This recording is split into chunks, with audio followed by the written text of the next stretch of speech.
In the last video, we spoke about how we can put some information after the hash character inside the URL that is specific or intended to be shared with the browser. So that's where we're going to stick our encoded string. Now we have to think about how we're going to get the first part of the URL. So in other words, everything up to that hash character. To do so, I'm going to go back over to my application, open up the console, and write out window.location. This is an object that has a bunch of different properties inside of it that describes the current URL that we are looking at. So we want to take this current URL right here, and we essentially want to add on to the very end that hash character. To do so, we can use a little trick with how window.location behaves. When we print out just window location by itself, you'll notice that it is a big object. But if we try to put window.location into a string, it's going to automatically turn that object into essentially just the current URL. Let me show you what I mean. If I take a set of backticks, so I want to use a template string here, so set of backticks, not single quotes, and then do a $ curly brace and window.location, we'll see that instead of printing out a big object, it's going to take just the current URL and put it inside of a string. So to actually get the final URL that we want to share with a user and allow them to give to a friend and get back to our application with the hash at the end, we're going to do something like window.location, pound, and then our encrypted string at the very end. And that's going to generate our final URL that we want to share with the user. So now that we understand that, let's go back over to our editor and update the code that is going to generate that encrypted string and toss it into the link. Okay, so I'm going to update where we assign the value to the input. I'm going to use a set of backticks. Then at the very start, I'll do $ curly brace, window.location.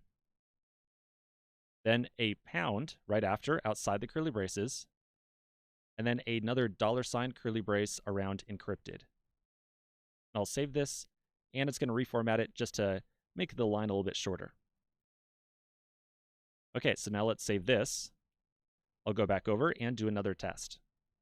So I'll put in my secret message, and there we go. I've now got the full URL that I'm going to use to share with a friend, and I can see that at the very end, there's the pound, and then the actual encrypted string, or kind of base64 string in this case. Once again, this link right here is only going to be usable by you and me for right now on our local machine, because we have a reference to a direct file on some folder on our computer. But again, we are going to eventually deploy this thing and get a version of this link that actually can be shared with other friends. All right, so I think the last thing that would be kind of nice around this, whenever a user types in a message and hits create or in the enter key, a user has to click into that input and then select all the text inside and hit Control-C to copy it. So I think that it might be kind of nice or just a little bit convenient for our users if after they hit the enter key to generate the message, we automatically select all the text in there for them so that they can very easily hit Control-C on their keyboard themselves to copy that link.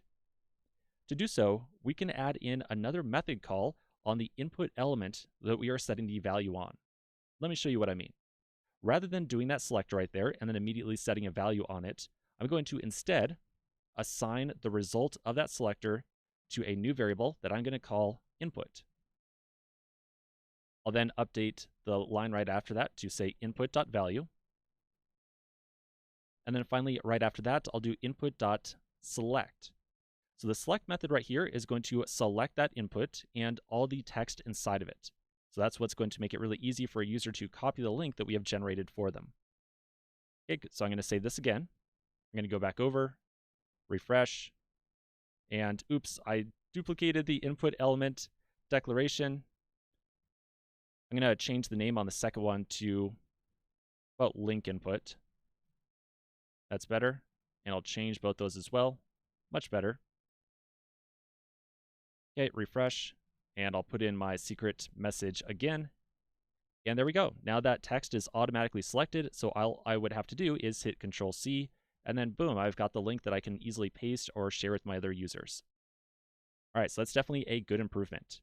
Now, the last thing we should probably do, if we really look back at our mockups over here of what we're trying to build, after a user enters some text and hits that create button, we're really supposed to hide that existing form right there and show just the input and the text that says share this link with a friend.